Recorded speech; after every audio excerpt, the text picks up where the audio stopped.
Salut à tous, c'est Atsu, j'espère que vous vous portez bien.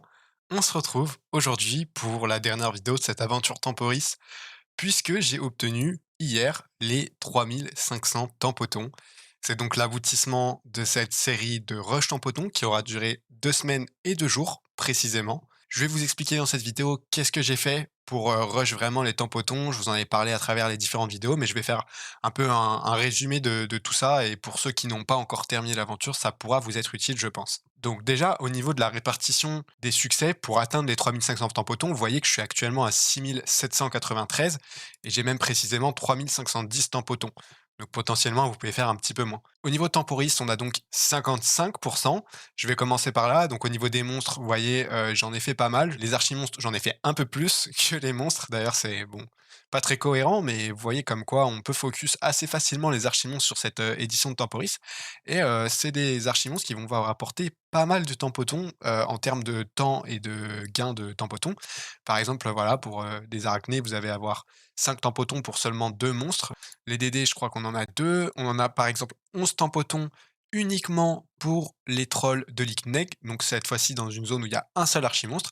Donc voilà, vous l'avez compris, au niveau des archimonstres, c'est quand même quelque chose de très sympathique pour se faire des tempotons, mais c'est pas la seule solution puisque ça ne suffira pas à monter aux 3500. Il vous faut également faire des donjons. Donc, ce que je vous conseille de faire, c'est de faire les donjons de la quête Tour du Monde, enfin plutôt les quêtes Tour du Monde. Vous voyez que j'en ai 2 en cours. Je me suis arrêté à Luga et au Worker que je n'ai pas fait. Il n'y avait pas besoin parce que j'étais déjà aux 3500. Mais globalement, vous allez faire ces donjons. À chaque fois que vous faites vos donjons, et ben vous faites le maximum de succès possible. Et puis, vous n'êtes pas obligé de le faire en une seule fois. Vous n'êtes pas obligé de faire le full succès en un seul donjon, puisque vous êtes amené à devoir faire 3 fois le donjon dans ce temporis. Il y a un système de première vague, seconde vague et dernière vague. Donc ce que je vous conseille de faire si vous n'avez pas le niveau, vous allez faire par exemple une fois le score, une fois un succès, une fois le duo. De sorte à avoir au bout de ces 3 donjons, d'avoir le full succès et donc de gagner un maximum de tempotons puisque sur ces deuxième vagues et ces troisième vagues, vous gagnez également des tempotons. Vous allez en gagner un petit peu moins puisque vous allez par exemple en gagner 4 sur une première vague, la moitié sur la deuxième vague, donc 2, et ensuite on le redivise encore une fois, ce qui nous fait un tempoton. Donc la formule, c'est ça, en fait, vous allez diviser par 2 entre chaque vague. Naturellement, en faisant ces donjons, vous allez monter en points de succès. Voilà, c'est normal, vous faites vos donjons, vous gagnez des points de succès, vous allez peut-être avoir également des succès d'exploration. 6793, c'est pas incroyable en 2 semaines. Je sais que j'aurais pu faire mieux, mais vous voyez, il n'y a pas vraiment besoin de se précipiter au niveau des succès. Donc voilà, ça peut être également une solution parce que vous en gagnez pas mal les tampotons avec les succès. Vous en gagnez 30 par tranche de 250 points de succès. Donc ça peut être une bonne solution si vous ne trouvez pas moyen de faire les donjons, si vous n'arrivez pas à faire les donjons, ou même si vous ne préférez pas faire les donjons, les succès peuvent être une bonne chose. Mais encore une fois, c'est connecté avec les donjons. Enfin, je veux dire, le meilleur moyen d'avoir des points de succès, c'est de faire des donjons, à mon sens. Ensuite, au niveau des challenges, 100%, là, je vous conseille vraiment de le faire. Ce serait dommage de s'en priver. Alors, certes, c'est pas forcément ce qu'il y a de plus amusant.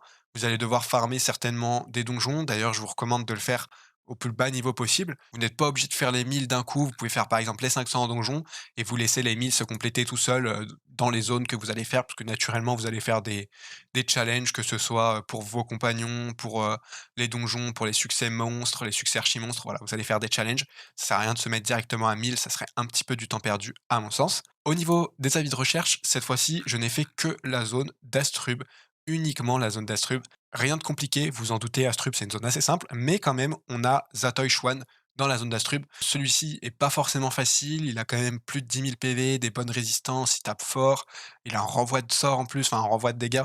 Donc ce que je vous conseille de le faire, c'est de le faire avec le compagnon des Beagle, un compagnon qui met des dopous, qui va pas se prendre le renvoi de sort de Zatoichwan, et surtout qui va permettre de retirer 25% de dégâts aux Zatoichwan avec le passif Ujinak.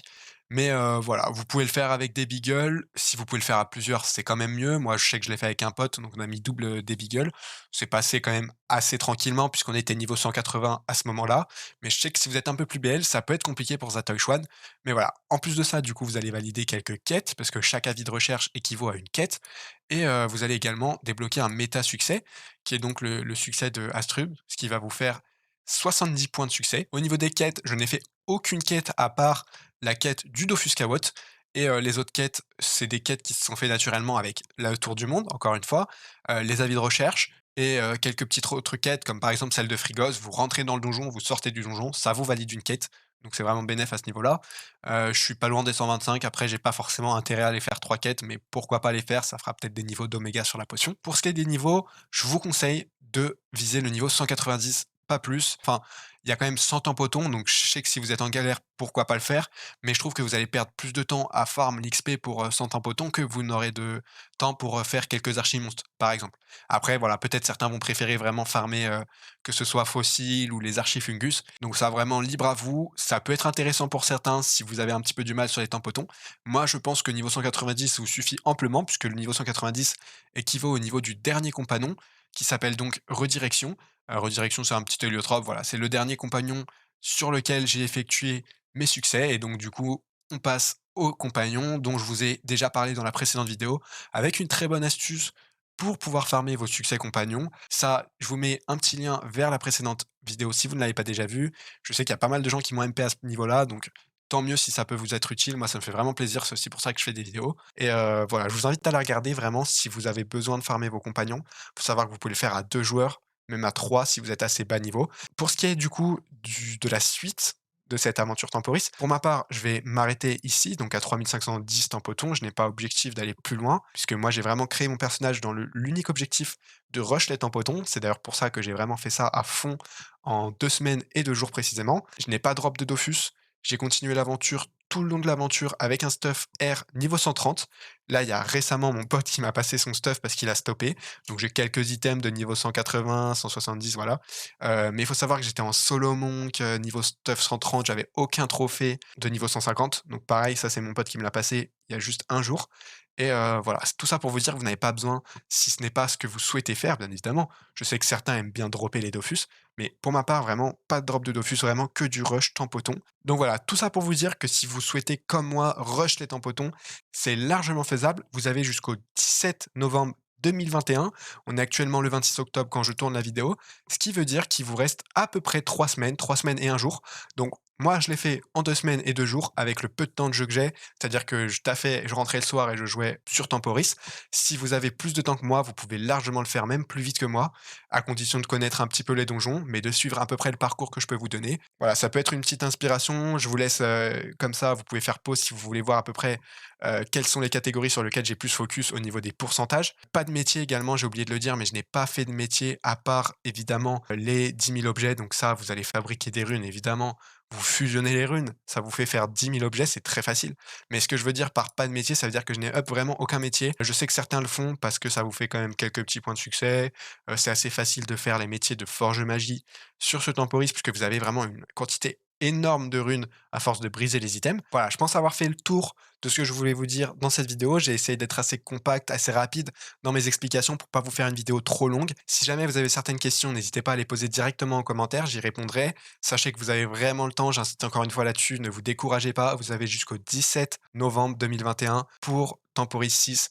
Donc vous pouvez encore le faire si vous êtes au même stade que moi, ne vous découragez pas, vous avez largement le temps. Je vous souhaite bon courage à celles et ceux qui n'ont pas encore fini cette aventure de Temporis. Pour ma part, je vais retourner sur le serveur Nidas, je vais pouvoir reprendre ma petite aventure sur le DDG pour les mules et également pour Heliocalypse. J'espère que cette vidéo de Temporis vous aura plu et je vous dis à très bientôt sur la chaîne. Ciao.